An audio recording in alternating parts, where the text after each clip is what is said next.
Hello viewers, welcome ಎಲ್ರಿಗೂ. ನಾನಂತೂ super ಆಗಿದ್ದೀನಿ, ನೀವು ಸೂಪರ್ ಆಗಿದ್ದೀರ ಅಂತ ಭಾವಿಸ್ತಾ ಈ ವಿಡಿಯೋನ ಸ್ಟಾರ್ಟ್ ಮಾಡೋಣ.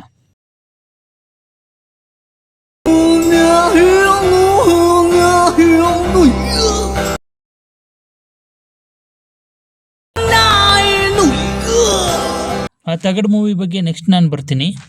ಬರೋಬ್ಬರಿ 18 ವರ್ಷ ಆಗಾದ್ಮೇಲೆ ನಮ್ಮ RCB ಕಪ್ ಗೆಲ್ತು ಅಂತ ತುಂಬ ಸಂತೋಷಪಟ್ಟು ಸಂಭ್ರಮ ಪಡೋ ಟೈಮಲ್ಲೇ ಗೊತ್ತೋ ಗೊತ್ತಿಲ್ಲದೇನೋ 11 ಜನರ ಲೈಫ್ ಹೊರಟೋಯ್ತು. It's a very sad thing.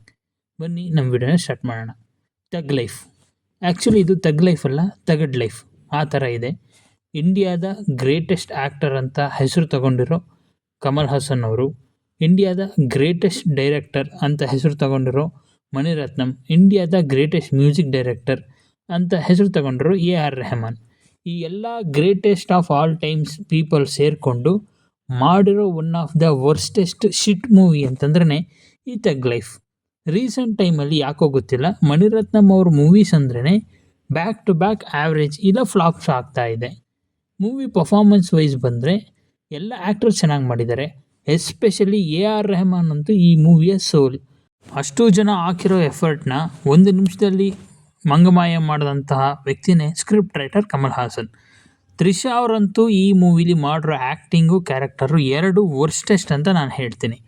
ಇವರು ಕರ್ನಾಟಕದಲ್ಲಿ ಈ ಪಿಕ್ಚರನ್ನು ರಿಲೀಸ್ ಮಾಡೋದಲ್ಲಿರೋದು ತುಂಬಾ ಒಳ್ಳೆ ವಿಷಯ ಆಯಿತು. ಎಷ್ಟೋ ಜನ ಕನ್ನಡಿಗರು ಈ ಥರ ಕಿತ್ತೋಗಿರೋ ಮೂವಿನ ನೋಡೋದ್ರಿಂದ ಬಚಾವಾದರು. ಏನು ಗುರು ಮೂವಿ, ಏನು ಗುರು ಸ್ಟೋರಿ ಅದು, ನನಗಂತೂ ಚೂರು ಇಷ್ಟ ಆಗಲಿಲ್ಲ. ಕಮಲ್ ಹಾಸನ್ ಮತ್ತು ತ್ರಿಷಾ ಅವರ ನಡುವೆ ನಡೆಯುವಂಥ ರೊಮ್ಯಾನ್ಸ್ ಅಂತೂ ತುಂಬಾ ಎಂಬ್ಯಾರಸಿಂಗ್ ಆಗಿದೆ. ತಮಿಳಿಂದನೇ ಕನ್ನಡ ಬಂದಿದ್ದು ಅಂತ ಹೇಳಿರೋ ಈ ಅವಿವೇಕಿಗೆ ಒಂದು ಸಿನಿಮಾ ಅಂದರೆ ಹೇಗಿರಬೇಕು, ಅದರ ಸ್ಟೋರಿ ಸ್ಕ್ರೀನ್ ಹೇಗಿರಬೇಕು ಅಂತ ಗೊತ್ತಿಲ್ಲ. ನಂಗೆ ತುಂಬ ಬೇಜಾರಾಗಿದ್ದು ಈ ಮೂವಿಯ technical aspects, cinematography, background music and all characters ತುಂಬಾ ಚೆನ್ನಾಗಿ ಆ್ಯಕ್ಟ್ ಮಾಡಿದ್ದಾರೆ. ಸ್ಟೋರಿನೇ ಚೂರು ಚೆನ್ನಾಗಿಲ್ಲ. ತಗ್ ಲೈಫ್ ಅಂತಿದ್ದಂಗೆ ಗ್ಯಾಂಗ್ಸ್ಟರ್ ಮೂವೀಸ್ ಅಂದರೆ ನಾವು ತುಂಬಾ ಆ್ಯಕ್ಷನ್ನ ಎಕ್ಸ್ಪೆಕ್ಟ್ ಮಾಡಿದ್ವಿ. ಬಟ್ ಈ ಮೂವಿಯ ಆ್ಯಕ್ಷನ್ ಅಷ್ಟೊಂದಾಗೇನು ಚೆನ್ನಾಗಿಲ್ಲ.